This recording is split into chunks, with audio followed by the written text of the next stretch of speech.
Hey guys, this is Simen here. Today I'm going to show you an easy way to make levitation photos like this so that you can post it on Instagram and get tons of likes and comments and everything else that we all live for.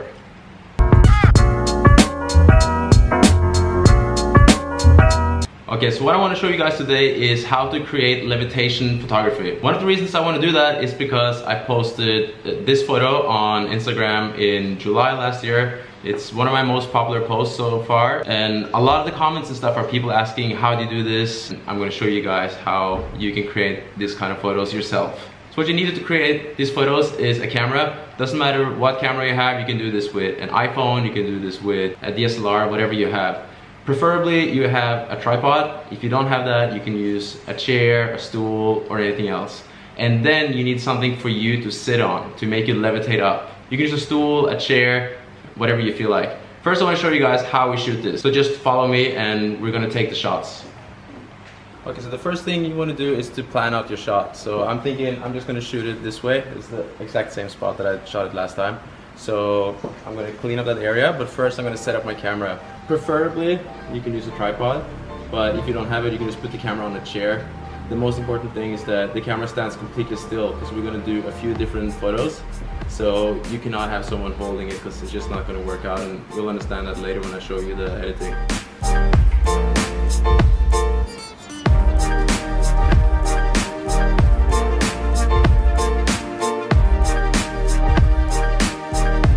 The next thing you need is a chair or something to sit on, something that would lift you up. I tried with a normal office chair before, but because I want to sit cross-legged, that didn't work out. So I figured out this table is perfect. So I'll put that in my shot. Shoot this, you can either use a timer or a remote. I'm not going to set any of that up now, so I'm just going to have Jen help me click the button.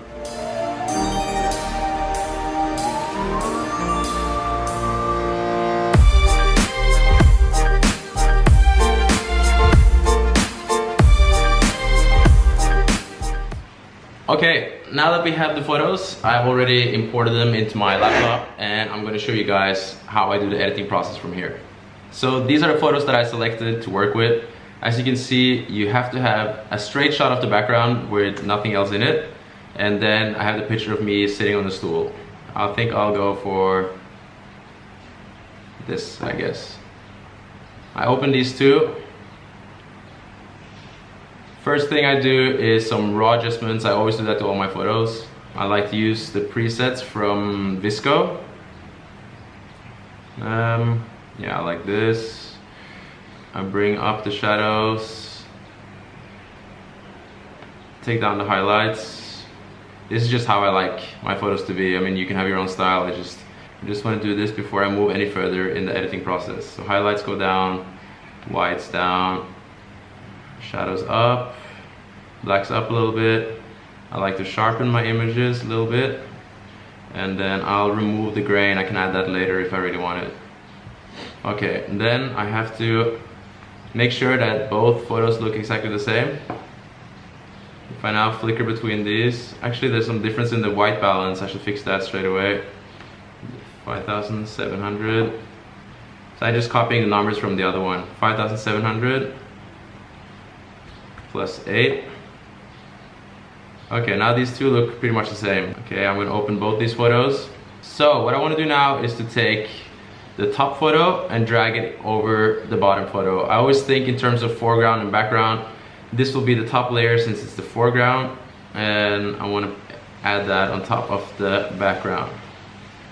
To make sure that I have aligned this up perfectly, I will look at something straight, hard edges like this, and then I will turn the opacity down to the top layer, and then I'll see if everything matches. And you see, that looks pretty good. There's a tiny movement there, but I'll try to move the top layer until there. It looks like it's perfect. Now there's no movement in the background. Okay, so the next thing you're gonna do is to add a layer mask. One of my biggest tips when working in Photoshop, if you're not that experienced, is to get used to working with layer masks. When you add a mask to a layer, you can choose what part of that layer will be visible or invisible and how strong it will be visible, which means that if you use adjustment layers or put other layers on top of each other, whatever you do, you can always adjust it and choose where you want that layer to apply and where you don't want it to apply. So this is really, really important. Always get used to working in layers and always use layer masks. Let's move on. So I'm creating now a layer mask here. Now, if you look at the mask, you'll see that the mask is completely white. When a mask is white, it means that it is visible. If I now go to color this mask black, this whole layer becomes invisible. If I then take a brush, opacity 100%, flow 100%, and I draw with black, it will, if you see here, it will paint the layer mask black, which means that layer will not be visible where it is black. If I paint with less opacity, which means less strong black, more of a gray, you see it becomes somewhat visible. So this is really good if you want to work on edges and stuff like that, make things smooth. You can just go on a very low opacity, let's say 5%, and then you can paint with black many times on top of each other, and then you see it becomes more and more see-through. Once you know how to do this and you can gradually add effects of different layers, then for example you can add more or less saturation in some spots of the image, you can brighten some parts up while lower others, you can do all kinds of adjustments just adding a layer mask to your adjustment layers. Now we go into the real editing of this photo. If I want to remove from this layer, I want to paint with black. So I've chosen black here, I have 100% opacity and my brush. So I simply go over and paint here. So you can see the lines become quite harsh. So you might want to use a soft brush down here. So if I paint in here, you'll see that the top layer becomes invisible and we see through to the bottom layer. So you can paint all the way up. The reason why the color down here becomes a little bit different is because if you see in the top layer, the layer with me in it, I have a big shadow here, but you don't have that in the other one. This one is no shadow obviously because I'm not sitting there. So back to this, we continue drawing, just using black. Here you want to go in closer, nice feet. And if I use a smaller brush, I can get more details. I'll get the details more perfect. Okay, there you see, I'm flying already. The only thing that makes this look a little bit fake right now is that the colors are different between here and there. If you go into this layer where the bench was, I think the easiest is if you go in here to remove all the shadows. So, oops, wrong color. I have to paint with black.